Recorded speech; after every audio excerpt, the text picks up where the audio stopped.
Thank you to all my channel members, including my fan appreciation level members and my contributor level members, for helping support the YouTube channel. Hello, and welcome to my channel. My name is Jonathan Cohn, and today I have a video talking about all of the indie books that I read in 2024. I significantly increased the number of independently published books that I read in 2024, partially because a bunch of authors reached out to me to send me books, partially because a lot more books started getting on my radar that I was interested that were indie pub, and then also because I realized that the industry is changing, and it is not just traditionally published, which I still love traditional publishing, but I also recognize that there is a new sect of readers that is coming in the indie published realm, and so I've been trying to read more books. And as it happens, in 2024, I read 12 indie published books. I averaged one per month, which is funny because I did not read one per month. I really read one every couple months, and then at the end of the year, boom, read a bunch. But still, I read 12 indie published books, and I'm not going to rank them. I'm not going to rank them in this video, although you could probably figure out my favorites and least favorites. But what I am going to do is just go through in the order that I read them and talk about what the book is and why I loved it and things like that. Just really briefly talk about the book. And there's a lot of indie I plan to get to in 2025. I plan to do at least 12 books in 2025 that are indie published. It might be more, depending on what happens, but at least 12. So why don't we go ahead and start talking about the first book, and that is A Silent Country by Morgan Shank. I talk about this series so much. This is the A Low Country trilogy by Morgan. This is the third and final book in the trilogy. It's each book's about 240, 250 pages, so it's pretty short. It is a Western series that has fantasy elements. I say it is a Western that identifies as a fantasy. But this is the third book. It ties up the story. I think this has some of the most epic action scenes and some of the best payoff in the trilogy. And I think that Morgan is a consistently good fantasy writer. And I think he's got a huge potential for the future. And so I think that he did just a great job with this book. And I think he knocked it out of the park. The second indie book that I read this year is probably the most popular of all the books that I read, at least in terms of getting people hyped for it, and that is Devin Erickson's Theft of Fire. This is the first book in his proposed orbital space trilogy. Or, it was going to be a trilogy. I think it's going to be 4 books now. But this is a science fiction book. It is very limited POVs. There's 3 POVs that you're really following. It's one major POV and then 2 minor ones, but you're following, and it's about this guy whose ship is basically hijacked by this young woman who has plans for it, and he really has to just go along with it. And the book has some interesting ideas about the government and overreach. It also has interesting ideas about the future of space exploration, and it has ideas about AI that I found interesting, and it has ideas about role of men and women in the workplace that were just kind of interesting. And Devin is a very active figure on social media, and he does a lot of interesting writing there in the nonfiction realm as well. But this was an entertaining read, and I do plan to read book 2 if and when it releases in 2025.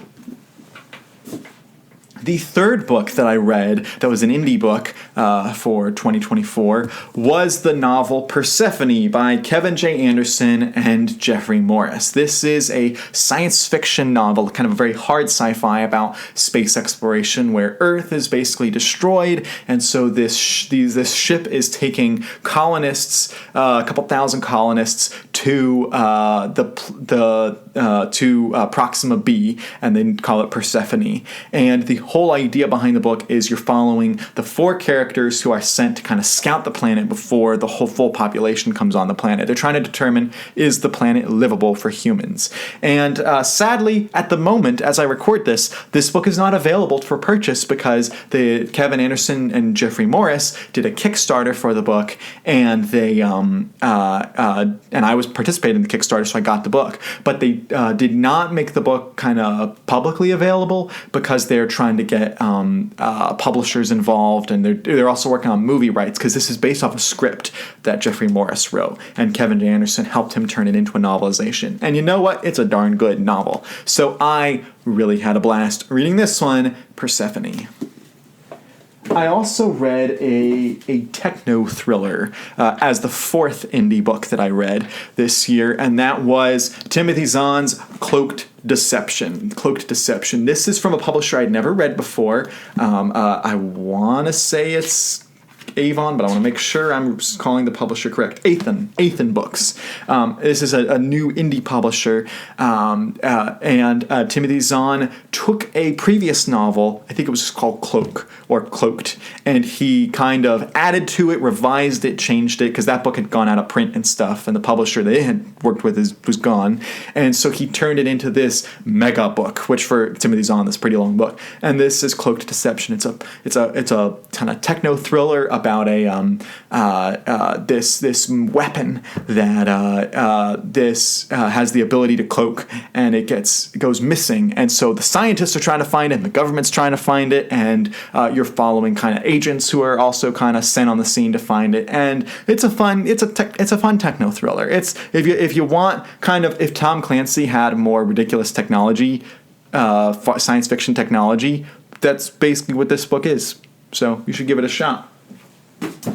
All right, my fifth book that was an indie book that I read this year is honestly one of my favorites that I read this year, and that is Ascendant, Songs of Chaos, Book 1 by Michael R. Miller. This is an epic fantasy book. It is about it is very much like a dragon rider fantasy. I'd say this is like if How to Train Your Dragon met Dragon Riders of Pern. If you're an Anne McCaffrey fan, I think you're going to eat up this series. I think I just got books 2 and 3 for my birthday and Christmas, so I have them now, and I intend to read them in 2025. But Book 1, Ascendant, was such a good book. I absolutely loved it. I thought that the way he wrote the dragon being blind was a genius writing move. I think the way he handles it is just brilliant. So I loved Ascendant. I thought it was a great book. I also read my sixth indie book that I read is a science fiction book from Chris Kennedy Publishing, his Theogony Press, and this is Salvage Title. This is the first book in the Salvage Title trilogy and also the greater Coalition universe. And I met Kevin at LibertyCon this year, and I bought a copy of Salvage Title, and I was very interested in starting this series and seeing where it goes. It's about these guys, these former military guys that basically end up buying, using some winnings from a race to buy a spaceship, and then they end up creating a company, the Salvage Title, to try to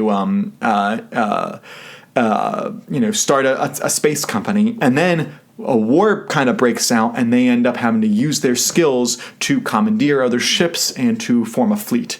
And it's a delightful, quick read. You can read it in like a day. It's a really, really short read. I had a blast reading it. It is the first of an initial trilogy, and then after that trilogy, there's a huge, 25-book series. I have books 2 and 3 in the trilogy and plan to read them in Q1 of 2025, but this was a fun, enjoyable book to read. The seventh indie book that I read is a fantasy book, and that is Stone and Sky by Z.S. Diamante. And this is an old school fantasy. If you like Terry Brooks fantasy, I think you will love this type. Previously I said Ascendant was like Dragon Riders of Pern. This is very much like Terry Brooks style. It's got the old school classic feeling, Lord of the Rings Lord of the Rings and Shannara feeling. It's very appropriate. It's very, family friendly. I think kids could read this book, I think, and love it. It's got interesting ways of writing orcs. It's a fun read, an interesting read, and I have books 2 and 3 that I got for Christmas that I intend to read sometime in 2025. So that is Stone and Sky by Z.S. Diamante.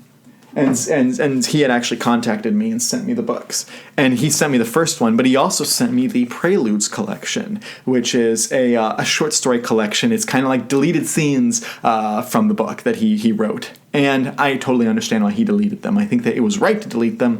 And the short story collection is okay. If you absolutely loved Stone and Sky and you loved the whole trilogy, then yeah, read these so you get more fleshed out of your characters. But for me, I was like, I didn't particularly love the collection. But I did like the novel.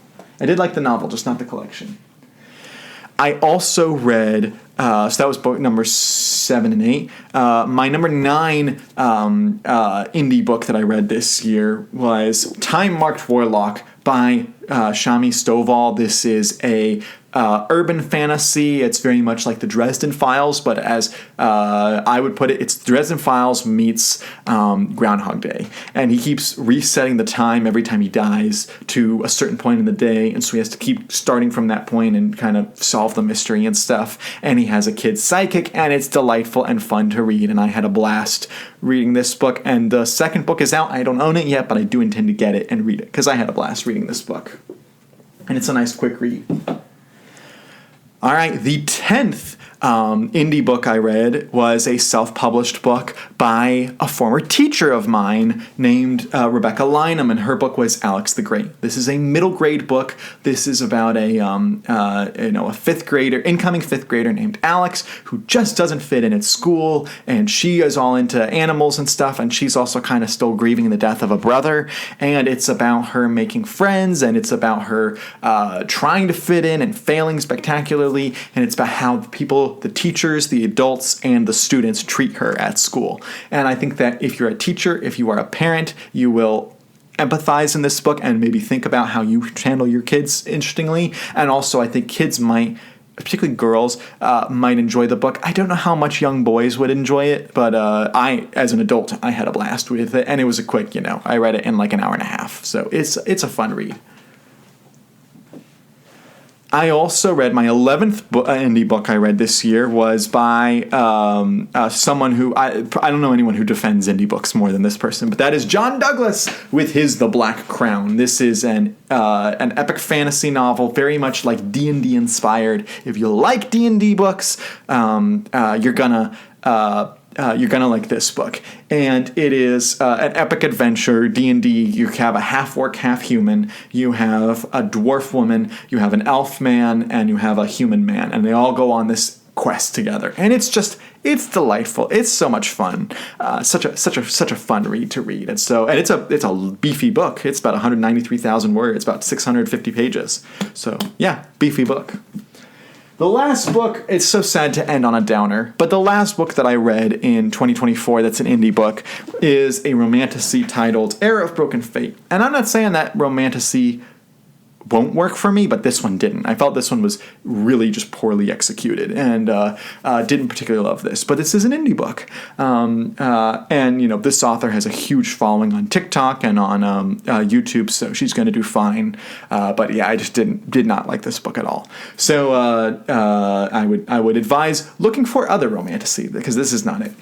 But those are all of the indie books that I read in 2024. I plan to read a bunch in 2025. Let me know if you've read any of these, what you thought of them, what indie books you read in 2024, and what you intend to read in 2025. Let me know all those thoughts in the comments section down below. And until next time, I'm Jonathan, and thank you for watching.